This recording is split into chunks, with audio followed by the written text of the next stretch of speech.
control of the Transvaal, which is recorded as the first Anglo-Boer War, a battle between British and Dutch for control and an expropriation of valuable economically productive land. The second Anglo-Boer War broke out in 1899, and the British took over the Orange Free State from the Boer. And as the Dutch moved, penetrated, you found that the English followed in the footsteps. So basically, the Dutch were the trailblazers of penetrating the inner parts of South Africa. In Natal, the coastal belt provided the British an ideal agricultural opportunity for sugar and other commercial agricultural production. Hence, all four provinces, Cape of Good Hope, Transvaal, the Orange Free State, and Natal became colonies where the British were extracted valuable minerals and agricultural products in a quest for capital accumulation. Under the political conquest of the British, racial segregation was enforced by creating and designating certain areas known as native reserves for the indigenous black populace under the control of tribal authority structures based on ethnic division characterized by traditional kind of social stratification and organization. A significant piece of legislation enforced by the British was the 1913 Land Act, which alienated and designated land for residential, commercial, and agricultural purposes, with British and the Boer. The alienation of land from the indigenous people amounted to almost 90% of the surface area of the country, which is depicted in this map. Okay, you could see at the bottom, the bottom homelands, those are shaded. That's the land where 90% of the indigenous people were confined to. Brown. Yes, the brown areas. Okay. And then you look at the other figure. Okay, this is where all the mineral resources are actually located. And you can read it here at the bottom, and you find this precious metal, gold, diamond, etc. And the bottom, some of the strategic, what you call export and import processing areas.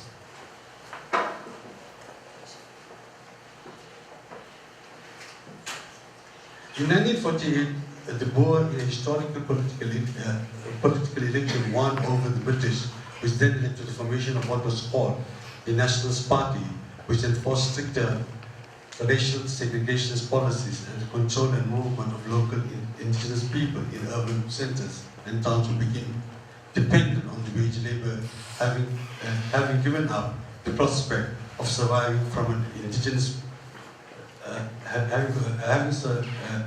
prospect of surviving from an agrarian economy.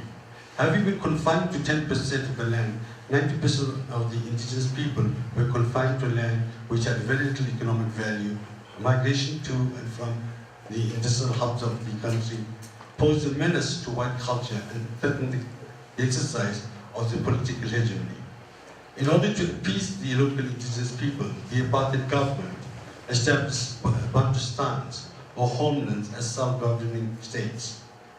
The idea was that the homelands would be like countries where black indigenous people would live and vote for their own governments, led by chiefs who were controlled and administered by the apartheid government. There was a homeland for different language groups, like Venda and Xhosa in South Africa.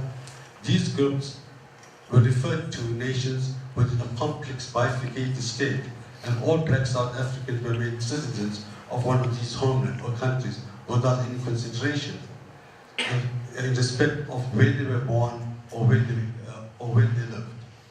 This meant forcing millions of people who became non-citizens of South Africa to these far-off places. Each homeland had its own leader installed by the apartheid government. They depended on white South Africa for economic survival, and so could never challenge the government. The world refused to recognize the homelands as independent countries. The homelands were the Ciskei, the Transkei, the KwaZulu, Natal, Venda, Bokutizwana, Kazinkulu, Pondwane, Point Debede, Leboa, and Pogwa. This is a map that will show the different homelands.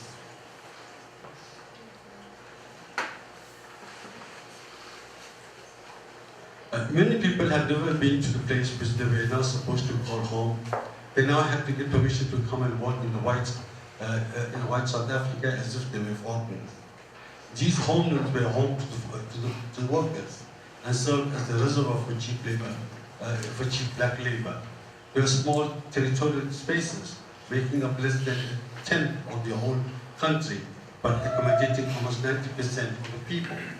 The land could not support all these people and was of the worst quality, so the people were forced to work on mines and in factories in the towns to earn an income.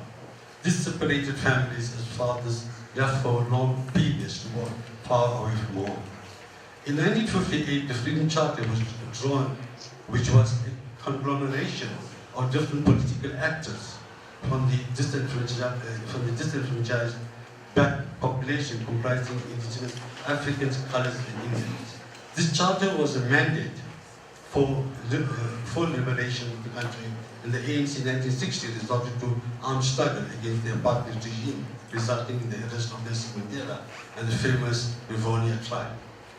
Many went into exile, whilst a significant number were incarcerated on Robben Island, which is now an international iconic tourist site. In the urban areas of the four provinces, some 3.5 million people were forcibly removed and resettled in state-built public housing estate, known as township, under the notorious Group Areas Act of 1959. These were strategically located a distance from the predominantly white sanitized cities to ensure continuous supply of cheap labor for the burgeoning white capitalist classes. Local people migrating from these independent homelands were housed in state-built hostels and were required to carry work permits called the Dompas, as though they were stupid.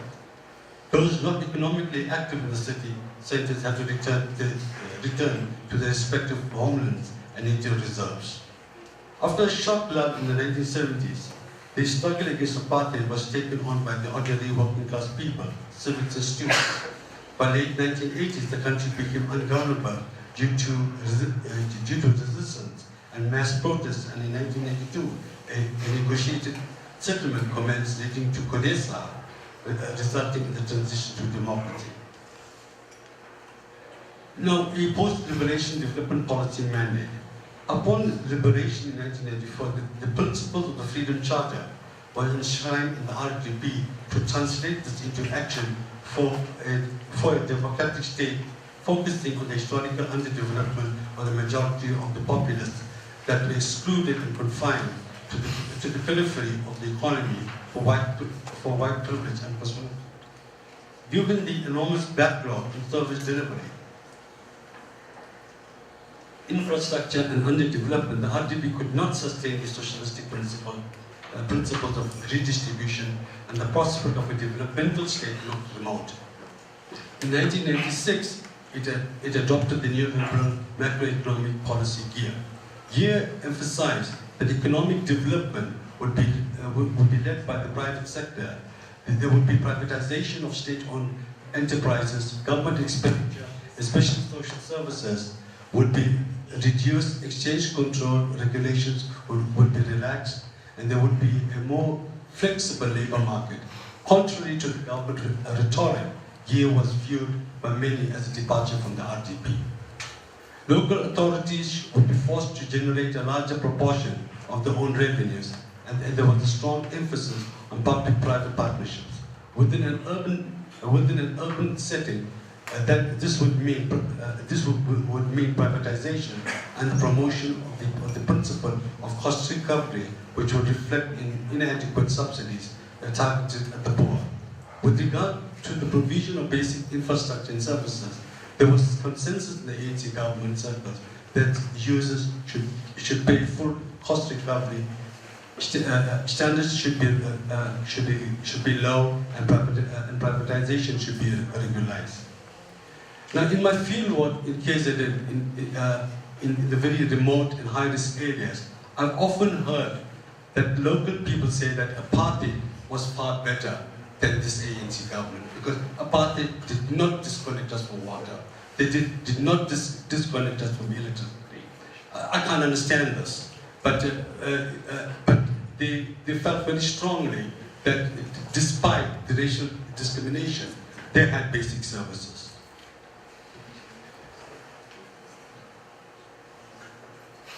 Just to look at the post-apartheid redemarcation, this is the New South Africa that has been divided into 9 provinces. And you could see this has incorporated all of the former homelands and townships. The idea was to combat and to have integrated forms of development. With regard to national programs and development projects, we have the new Partnership for Africa's Development in IPAD. This is not looking very positive, except for the fact that South Africa has become a gatekeeper in terms of all the conflict that's taking place in Africa. We have the Accelerated Shared Growth Initiative for South Africa, SESSÅ. This is not a government program, but a national initiative, bringing everybody together, different stakeholders together. We have the National Planning and Development Commission, which Fritz has spoken about earlier. We have IDPs. Every local government, provincial government has to produce IDPs so that we have a coherent and a compacted form of development planning. We have the Black Economic Empowerment Program with 30% shareholding in the private sector, holding from those classified as disadvantaged. National subsidies for the poor through housing, water, and electricity. National poverty alleviation programs, state social expenditure to vulnerable groups. We have the Millennium Development Goals to live up to. By 2015, we're expected to halve poverty. Now, this is not going to be met, as 40% of South Africans are dependent on different forms of state grants. And we have infrastructure development programs funded by the national government through the municipal infrastructure grants. Now, land redistribution and land reform in the urban centers has progressed significantly.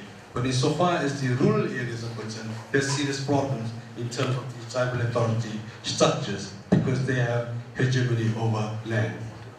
We find that NGOs and CPOs